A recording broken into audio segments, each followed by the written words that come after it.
Tesoro, por Elmer Rudenskrig. Como cada viernes de cada semana, sin falta, salió de la casita que tan providencialmente se encontraba alejada de las cabañas de cabreros y borregueros que eran sus vecinos condales.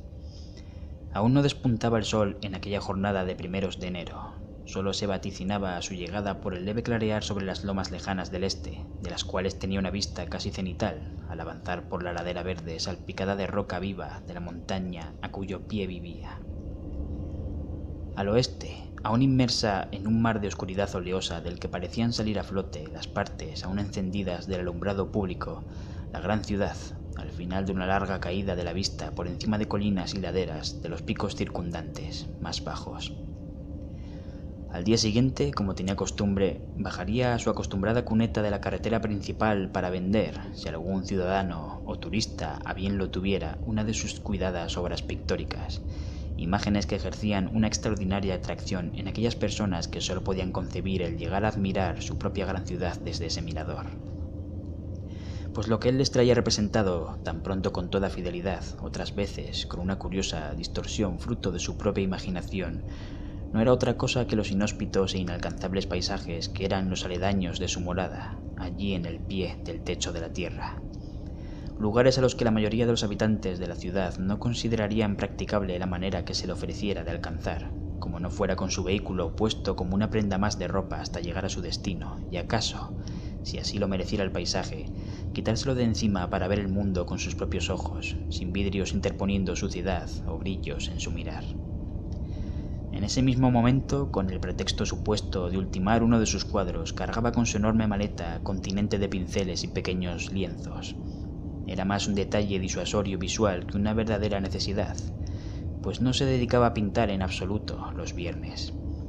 Pero no quería despertar la curiosidad de alguno de sus solitarios vecinos que por un casual acertara a seguirle con su afilada y chismosa mirada, preguntándose a dónde habría de dirigirse el artista. Caminaba un buen rato subiendo un poco la ladera, hasta que la proliferación de enormes rocas surgiendo del frondoso prado verde era tal, y cada macizo de ellas de tal tamaño, que ya podía sentirse a salvo de lejanos e inadvertidos espiadores. Con ese cuidado ya perdido, pudo dejar de moverse con la lentitud más que atribuida a su avanzada edad, y empezar a correr a gran velocidad, esquivando y trepando y saltando de unos a otros macizos de rocaje vivo, hasta verse rodeado de pura piedra por todas partes. Allí donde más abajo el granito se presentaba redondeado por un desgaste natural de miles de años de viento salvaje, por algún motivo desconocido, en esas alturas silenciosas, el suelo muro de la montaña se recortaba en cada vez más abundantes y complicadas formas afiladas, en alargadas estalagmitas curvas y grises que semejaban las infectas garras cenicientas de una gigantesca criatura amorfa de configuración primordial. Una masa de coraza calcárea se le antojaba, que por efecto de la confusa distancia entre los relieves de rocas parecía respirar pausadamente al observarlo todo durante varios segundos seguidos, mientras sus pezuñas convexas parecían estar cerrándose para rascarse la piel o atrapar todo cuanto entre ellas hubiera, que en ese momento era tan solo su propia persona escabulléndose y arrastrándose por entre sus filos. Y así, pasados varios recodos y resaltos, llegó, como cientos de veces antes, hasta la estrecha boca de perfecto grito mudo en forma de letra O. El aliento gélido de su oscuridad le recibió como si suspirara aliviado ante la presencia del hombre. El artista metió la mano por debajo de la solapa de su gruesa cartera, sin liberar los correajes de cuero para abrirla, solo contorsionando el brazo para rebuscar por dentro. Sacó una linterna larga como 2 puños, plateada, a la que hizo girar el cabezal hasta que su bombilla se encendió. El sol le bautizó en ese mismo momento desde el horizonte, como activado por su propia mano, pese a la descomunal distancia. Ese extraño momento le hizo pensar en de qué manera estaba gestando con sus propias acciones un verdadero nuevo amanecer para el hombre. Dirigió el invisible rayo de luz de su linterna hacia el interior hambriento de la cueva y, comprimiéndose un poco en sí mismo, pasó sin dificultad por la perfecta circunferencia de entrada, hundiéndose en la ceguera con la que el brillo diurno matinal del mundo exterior hacía ornamentales sus ojos, aun con los rayos artificiales de luz en su diestra. Pese a llegar a esas alturas bien abrigado desde casa por las bajas temperaturas de la madrugada y bastante acalorado por la rápida y dura subida, El frío, inerte, sin movimiento, que simulaba ondular desde el fondo de la gruta, le hacía levantarse por acto reflejo el cuello de su chaqueta, abrocharse las cremalleras y apretar los músculos. El aire enrarecido tanto en temperatura como en total ausencia de olor a piedra o tierra o humedad o a cualquier otra cosa, en realidad, le hacía sentir un fuerte rechazo al lugar, apenas entrar. La oscuridad, combatida con un fino rayo de luz naranja, del que a cada segundo parecía siempre que se desvanecían una cantidad de luxes preciosos que evidenciaban la próxima muerte de las baterías. El silencio. Nada del rumor del viento o del agua que gotea o fluye invisible tras la roca o por las diminutas estribaciones de los rincones, ni la más mínima reverberación de sus propios pasos, que parecían quedar acallados tan pronto empezaba su somero a arrastrar por el suelo, como si la roca fuera un aislante acústico. Todo lo que era natural de la gruta le era antinatural a su instinto, y la costumbre no se lo había domesticado lo suficiente como para hacerse lo menos extraño en aquella, esperaba, última incursión. Una vez más recorría con la precaución de un pequeño insecto en la madriguera de una tarántula, con la premura del allanador que considera mejor irse antes de que llegue el inquilino, la larga y serpenteante antesala, que no sabía decidir si era excavada o natural en esa parte. Las tinieblas se cerraban amenazantes, y sentía, a cada paso que daba rasgándolas ante sí con la linterna, cómo se recomponían sobre él, dejando resbalar por todo su cuerpo en movimiento sus infinitos e insidiosos dedos ansiosos. Al rato el paso se abrió considerablemente, pero no lo suficiente. Parecía no ser capaz nunca de recordar a qué distancia se ensanchaba, y eso era una desventaja a la hora de no sentirse impresionado desagradablemente cada vez que llegaba allí, pues lo que aparecía recortado en largas y truncadas sombras que les conferían la ilusión de la vida animada no era otra cosa que dos esfinges de extraño concepto. Se detuvo, siempre lo hacía, a examinarlas extasiado y horrorizado. Esculpidas en la roca, en perfiles enfrentados desde ambos lados del paso, unas criaturas bípedas fingían sostener la boca de la bóveda que seguía más allá.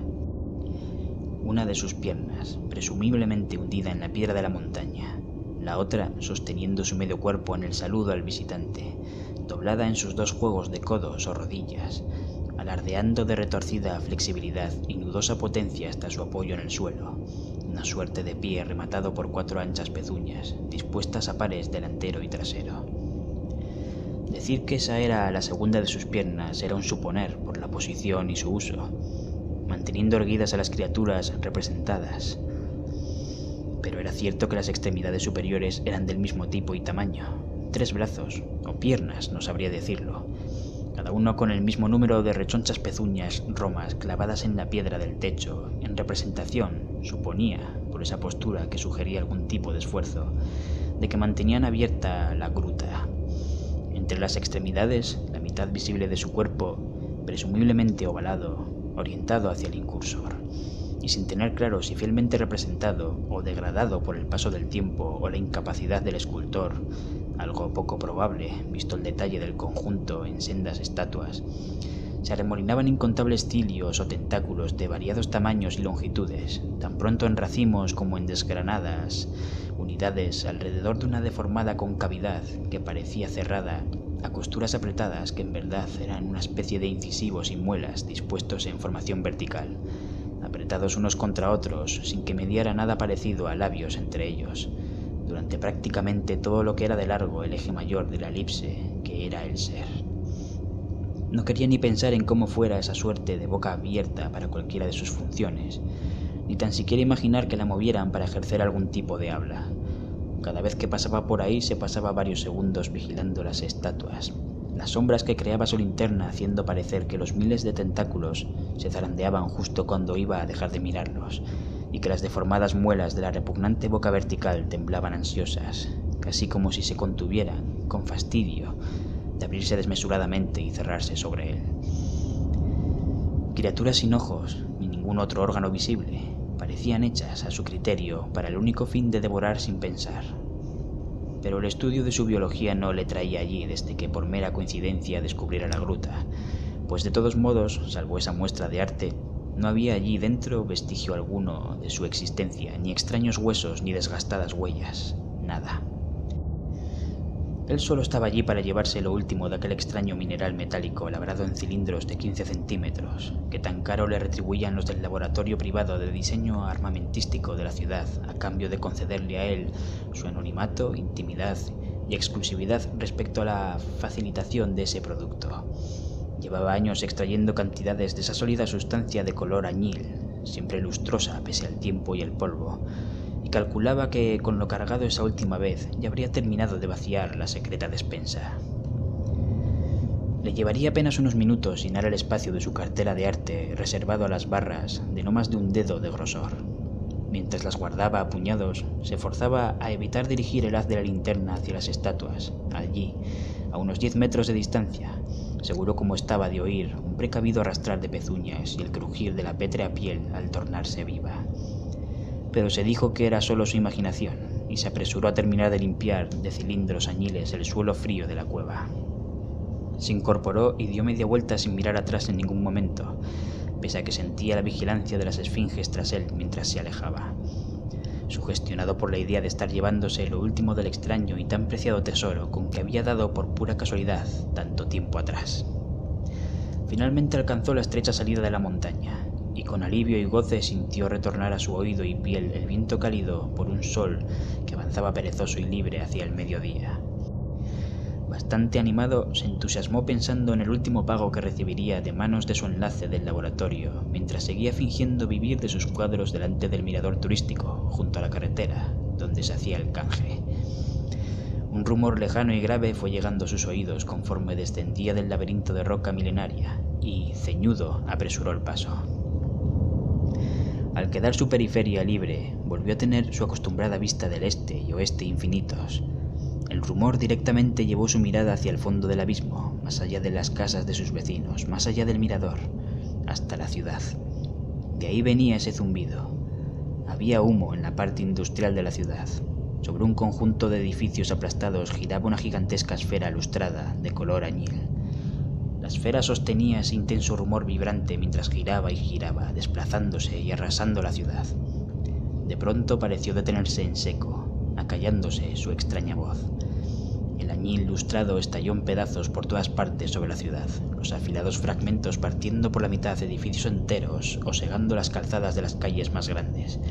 Y de entre lo que quedaba de la bola se retorcía furioso algo que se antojaba discerniente de su situación, en una primordial medida. Algo parduzco y húmedo, gigantesco, que se desplazó del interior de la esfera hacia lo que quedaba de la ciudad, más con desdeñosa intención de destrucción que con inconsciente descuidado. El artista quedó tan estático de alma y cuerpo como cualquiera de sus obras al reconocer, saliendo de entre los enormes fragmentos añiles,